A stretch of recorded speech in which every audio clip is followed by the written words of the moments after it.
that.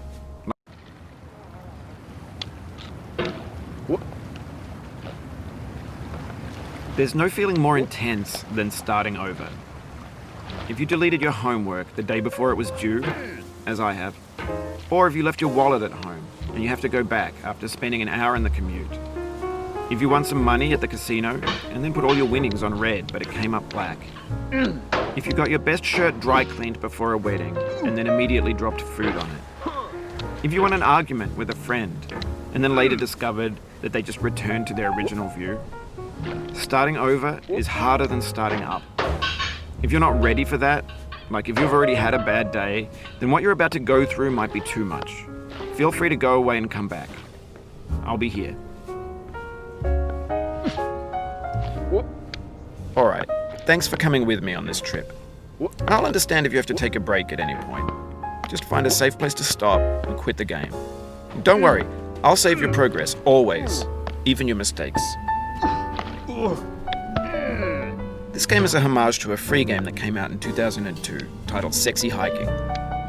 The author of that game was Jazuo, a mysterious Czech designer who was known at the time as the father of B games. And B games are rough assemblages of found objects. Designers slap them together very quickly and freely, and they're often too rough and unfriendly to gain much of a following. They're built more for the joy of building them than as polished products. In a certain way, Sexy Hiking is the perfect embodiment of a B game. It's built almost entirely out of found and recycled parts, and it's one of the most unusual and unfriendly games of its time. In it, your task is simply to drag yourself up a mountain with a hammer. And that act of climbing, in the digital world or in real life, has certain essential properties that give the game its flavor. No amount of forward progress is guaranteed. Some cliffs are too sheer or too slippery. And the player is constantly, unremittingly in danger of falling and losing everything. Anyway, when you start Sexy Hiking, you're standing next to this dead tree that blocks the way to the entire rest of the game. It might take you an hour to get over that tree, and a lot of people never got past it. You prod and you poke at it, exploring the limits of your reach and your strength, trying to find a way up and over.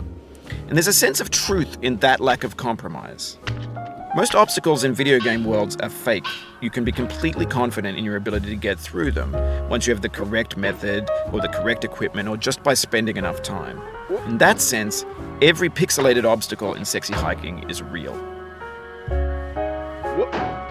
The obstacles in Sexy Hiking are unyielding, and that makes the game uniquely frustrating. But I'm not sure Jazuo intended to make a frustrating game. The frustration is just essential to the act of climbing, and it's authentic to the process of building a game about climbing. A funny thing happened to me as I was building this mountain. I'd have an idea for a new obstacle, and I'd build it, test it, and it would usually turn out to be unreasonably hard.